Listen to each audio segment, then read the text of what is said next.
자비 10억 원을 들여 K-팝에 지지 않겠다며 기획사 BMSG를 설립 후 보이그룹 오디션 더 퍼스트를 개최하고 현재 더 퍼스트 오디션으로 결성된 7인조 보이그룹 비퍼스트를 필두로 후배그룹 마젤과 연습생 브랜드 트레이니를 만들어 기획사 규모를 키워가는 중인 혼성 댄스그룹 트리플A의 멤버이자 래퍼 스카이하이로 활동 중인 히다카 미치히로.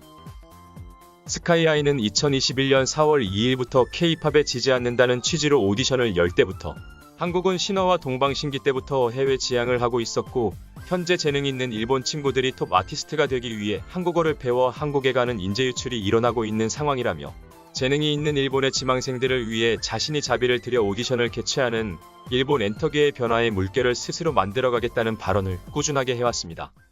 BTS がなんでこんな成功したかって、もうバトンずっと繋いできたからだし、シンファとか東方神起とかさ、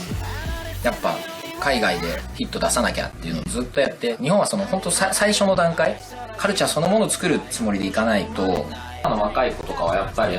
ダンス&ボーカルでトッププロになりたいから、韓国語を学んで韓国に行くんだよね。それはそれですごい素晴らしいことだし素敵なことなんだけど、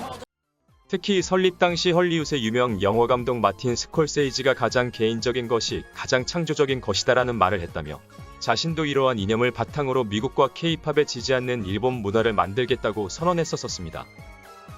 비퍼스트 데뷔 후 3년여간 다소간의 K-팝에 지지 않겠다, 일본도 할 수 있다 등의 국수주의적인 마케팅을 앞세워 일본 내에서는 일본 최대 연말 음악방송 홍백가 앞전에 비퍼스트를 출연시킬 만큼 인상적인 성적을 냈으나 거창한 포부와는 다르게 해외 활동이라고 쓰고 미국 활동이라 읽는 활동에 대해서는 구체적인 움직임이 없었던 스카이하이 보이그룹이 K-팝 아티스트와의 콜라보, 그리고 이들의 해외 공연의 자사 그룹들을 홍보하는 방식을 통해 미국 시장에 프로모션을 하려는 전략을 취하고 있음이 서서히 드러나고 있습니다.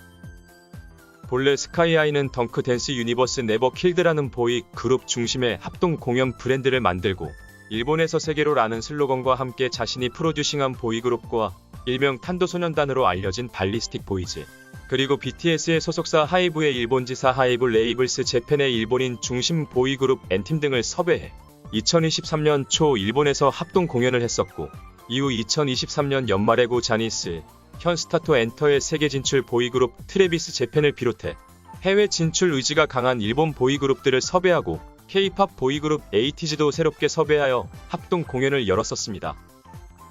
그리고 이 공연 때만 해도 일본 보이그룹 중심 공연이었던 데다 일본에서만 열리는 공연에 K-팝 보이그룹 에이티즈가 참여한 상황이라 노골적으로 K-팝 아티스트와 연계하여 자사 혹은 J-팝 보이그룹들의 프로모션을 하고 있다는 인상까지는 아니었었습니다.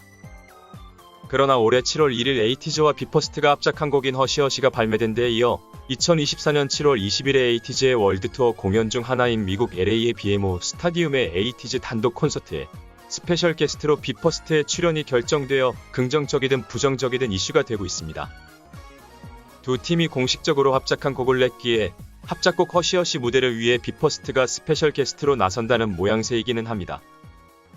그러나 비퍼스트 공식 SNS 계정에서는 에이티즈 미국 단독 공연에 비퍼스트가 스페셜 게스트 출연을 한다는 사실을 대대적으로 홍보하고 있는 데에 반해 에이티즈 측은 비퍼스트의 출연 사실에 대한 공식 입장 발표를 그 어떤 SNS로도 하고 있지 않습니다. 비퍼스트는 애초에 그룹 결성의 단초가 된 오디션 시작 당시부터 래퍼 스카이하이가 해외 진출에 대한 야심을 내비쳤으나 SNS 트위터 현 X에서 해시태그 노가다로 언급량만 많으면 순위를 얻을 수 있는 빌보드 핫 트렌드 송스 차트에서 일본 팬들의 해시태그 노가다로 1위를 기록한 것 외에는 해외에서 무언가 성적을 기록했다라고 할 만한 기록 자체가 없었고, 세계 최대 음악 스트리밍 서비스 스포티파이에서도 일본 외의 국가에서는 차트인을 한 기록 자체가 없었습니다.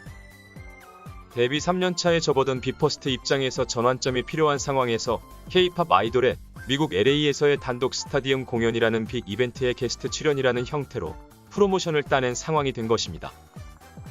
과거 스카이하이는 K-팝을 경쟁 상대로 인식하면서도 나름대로 존중하는 발언을 하기는 했으나 그와 별개로 도쿄이즘을 부르짖으며 일본만의 독자적인 문화를 만들겠다던 자신의 발언과는 무색하게 이미 틀이 짜여진 K-팝의 SNS 전략이나 프로듀싱 시스템을 적극적으로 벤치마킹하고 있다는 이야기가 많았는데, K-팝에 지지 않겠다는 국수주의적인 마케팅 덕분에 성과를 얻어낸 일본 내수 시장과 달리 해외 시장 진출을 위한 기반은 3년간 제대로 다져지지 않았기에 에이티즈라는 해외에서도 인기가 높은 K-팝 그룹과의 연계를 통해 해외 활동 기반을 만들려는 시도를 적극적으로 하는 모양새입니다. 일본 내 에이티즈 팬덤 사이에서도 부정적인 목소리가 나오고 있다지만 스카이아이나 비퍼스트 입장에서는 기반 없는 북미 시장에서 스타디움 공연 무대를 설 수 있는 절호의 기회를 만들어낸 상황. 이번 에이티즈와의 연계를 통해 스카이아이와 비퍼스트가 염원의 미국 시장 진출의 발판을 만들어낼 수 있을지, 또 만약에라도 그렇게 된다면 다른 일본 기획사들이 이들의 행보를 벤치마킹하여 K-팝과 연계하는 프로모션 방식을 적극적으로 도입하게 될지 귀추가 주목됩니다.